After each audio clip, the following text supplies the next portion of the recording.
What's up, YouTube? What's up, TikTok? My name's Don.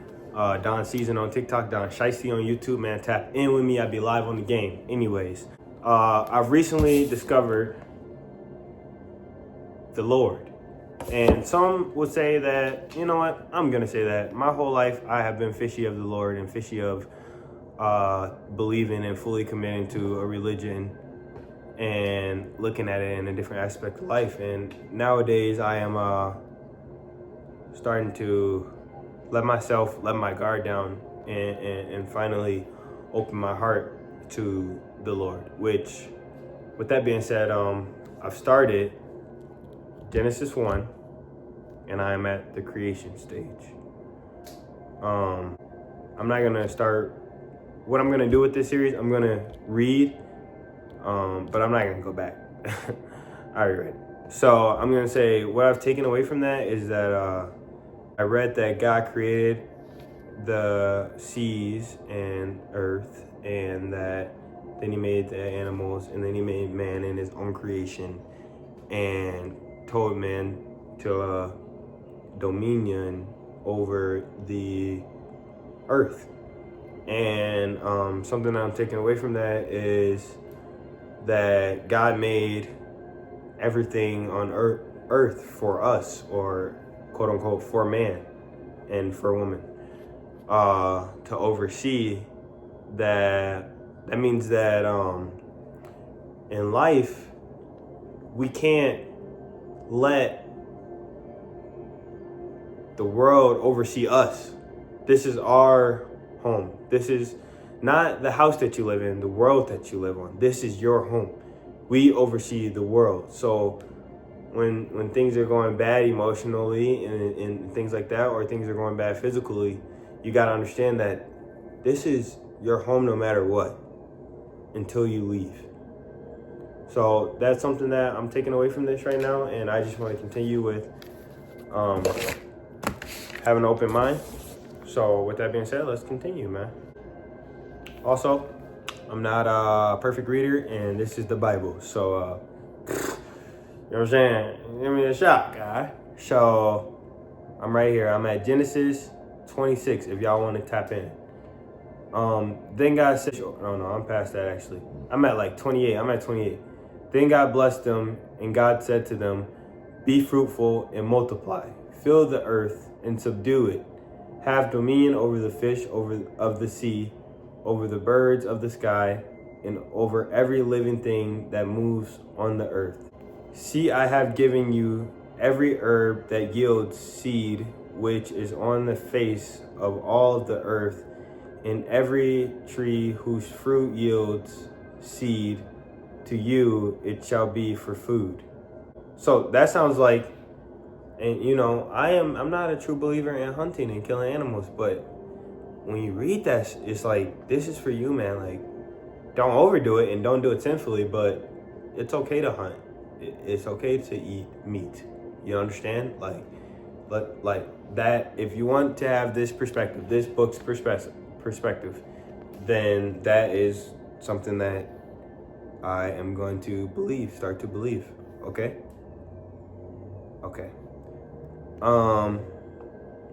We're gonna go to 31. Then God saw everything that He had made, and indeed was very good. So the evening and the morning were the sixth day.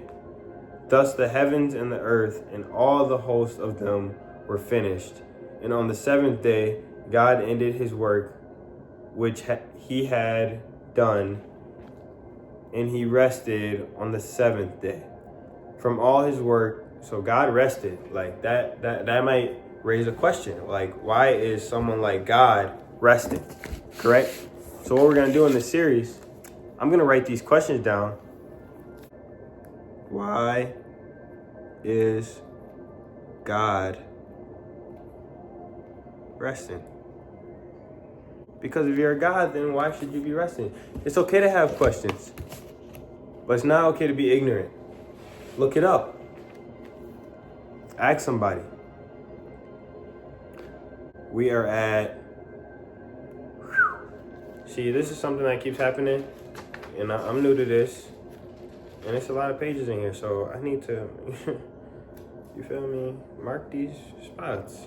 Okay. And on the seventh day, God ended his work which he had done, and he rested on the seventh day from all his work which he had done. That was okay.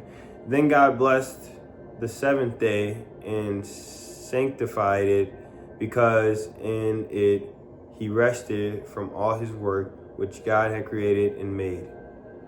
This is the history of the heavens and the earth, when they were created in the day that the Lord God made the earth, and the heavens before, and plant of the field was in the earth, and before any herb of the field had grown.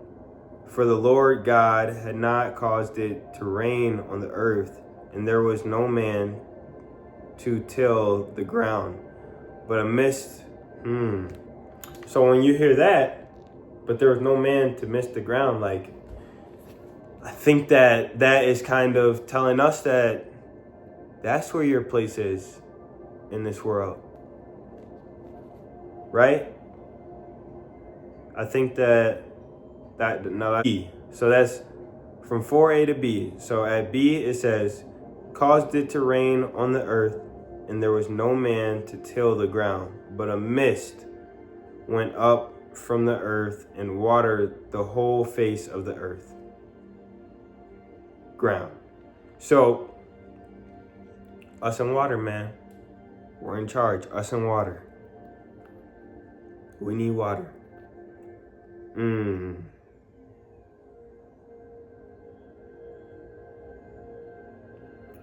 And the Lord God formed man of the dust on the ground, and breathed into his nostrils the breath of life, and man became a living being.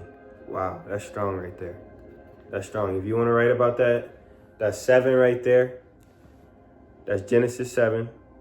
It says, and the Lord God formed man of the dust of the ground, and breathed into his nostrils and the breath of life, and man became a living being. So that is the end of chapter 1 of Genesis. So that's a lot to digest. I think that I want to make these videos 10 minutes long so that I can keep my viewers.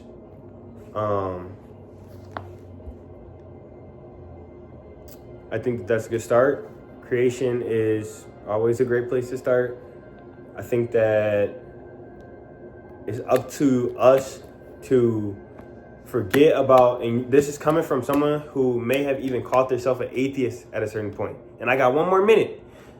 I'm telling y'all, it's up to us to forget about the theories that we have in our head, and we have to open our minds, and we have to learn to grow. And some of us have been held back our whole lives because we didn't allow the book to get to us. And it's not about, for me right now, it's not about specifically believing in God. It's about believing in a certain type of discipline that comes with this book, and I think that will make us believe in God. Anyways, like I said, Don Shiesty on YouTube, Don Season on TikTok. I'm posting this on YouTube. I'm posting this on TikTok. I'm posting this on Snapchat. If you don't like me, unadd me. Love y'all boys. Have a nice one.